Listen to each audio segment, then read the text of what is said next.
It seemed like an odd way to spend a Saturday, watching the blood sports at a festival for far-right extremists. This was the summer of 2019, and I'd gone to Ukraine to learn more about these groups. From the crowds, one thing seemed pretty clear about them. They weren't bothered by the fact that this event was organized by the Azov movement, a far-right group that has increasingly been linked to violence around the world. The shooter is linked to a 74-page manifesto filled with white supremacist rhetoric. FBI agents say he expressed a desire to travel to Ukraine to fight with a far-right paramilitary group. At least one member of an American hate group also trained in Ukraine, with Azov Battalion.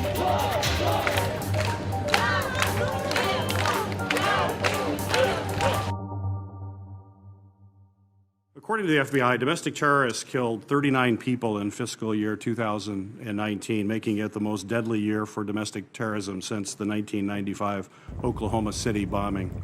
The threat of white nationalism has evolved since Oklahoma City, where a domestic terrorist used a truck bomb to kill at least 168 people.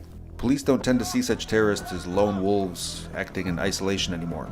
It's become clear to law enforcement that these attackers often have links to a global network, one with common goals and a shared ideology. We are looking very hard at white supremacists or neo-Nazis here, connecting through social media online with like-minded individuals overseas, and in some cases actually traveling overseas to train.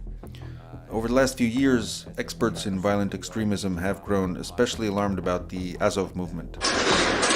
The group emerged from the revolution that swept across Ukraine in 2014, and it has gotten a lot stronger amid the ongoing war with pro-Russian forces in eastern Ukraine. The fighting in that region has become kind of ideal breeding ground for militias like Azov. At their public events, one thing that surprised me was how many Ukrainians tend to see Azov not as militants or extremists, but as war heroes.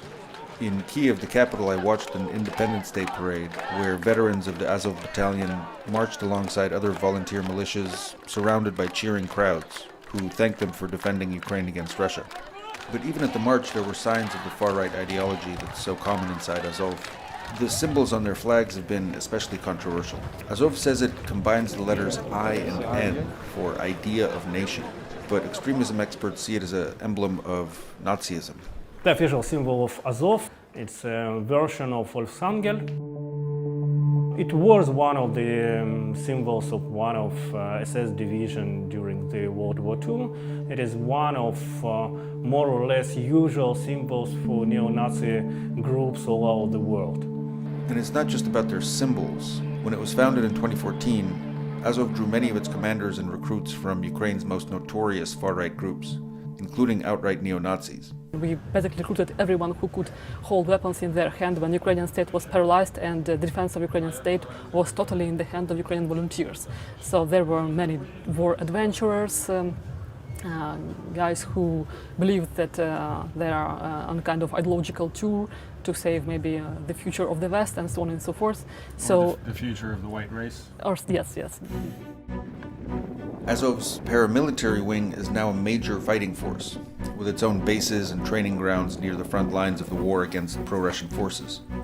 After the Veterans Parade in Kiev, I interviewed Andrei Biletsky, who founded the Azov movement in 2014. Это воинское братство, это люди, которые не просто служили вместе, вместе проливали кровь, переживали гибель товарищей, сладость побед, охраны общественного порядка на улице. Мы создаем отряды самообороны, которые помогают поддерживать порядок на улицах. Azov's leaders have also tried to break into politics. They failed to win any seats in parliament during the most recent elections in 2019, but their plans in Ukraine are ambitious.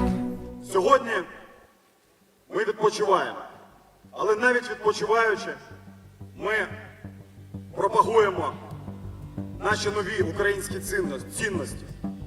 Бути сильними і сміливими, бути єдиними і відчувати братерство своєї нації. What worries officials in the West is Azov's recruitment strategy. It's tried hard to build friendships with far-right groups around the world, especially in the US and Europe. During my visit in 2019, I spent a day at one of the biggest recruitment events in Azov's history. Thousands of people showed up for a day of fighting sports and blatant propaganda. There were neo-Nazi symbols, tattoos, and posters all over the place. And many in the crowd seemed pretty receptive to Azov's far-right ideology. Бути толерантним про-ЛГБТшникам – це неприродне. Для цього треба людині промити мозки. Поважати своїх батьків, любити своїх дітей, пишатися за свою країну – це нормально. Events like this also tend to attract recruits from abroad.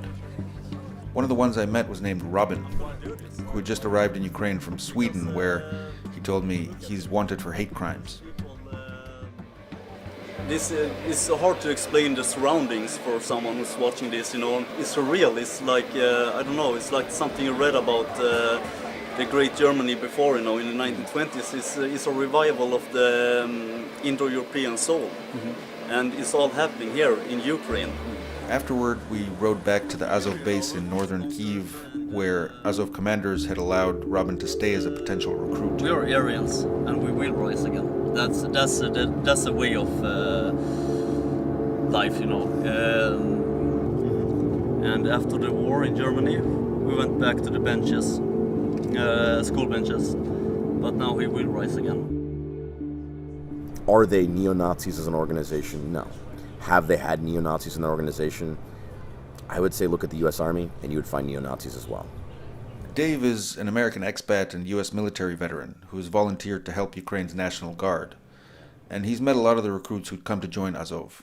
You only need one of these guys to kind of go home and commit an act of terrorism to then really damage the reputation of Ukraine in the eyes of the world, right? So that's really a risk that Ukraine faces. Do you think they're taking it seriously enough? No, yes.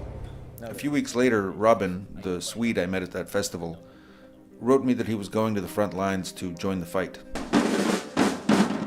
With recruits like this, it's little wonder that US officials see Azov as a threat. Experts point out that the pace of white supremacist terrorism has intensified, with new incidents frequently filling the headlines. 22 gunned down at a Walmart in El Paso, Texas, 2 killed near a synagogue in Halle, Germany, 9 more in an attack on 2 shisha bars near Frankfurt, and a series of arrests exposing far-right terror plots across the US and Europe. One tally reported an increase of 320% in such attacks in Western countries between 2014 and 2019. Я знаю, я вірю, я переконаний, що ми готові до боротьби, що ми готові бути сміливими і сильними, що ми готові перемагати. Бо за нами Україна, а перед нами наша остаточна велика перемога. Слава Україні!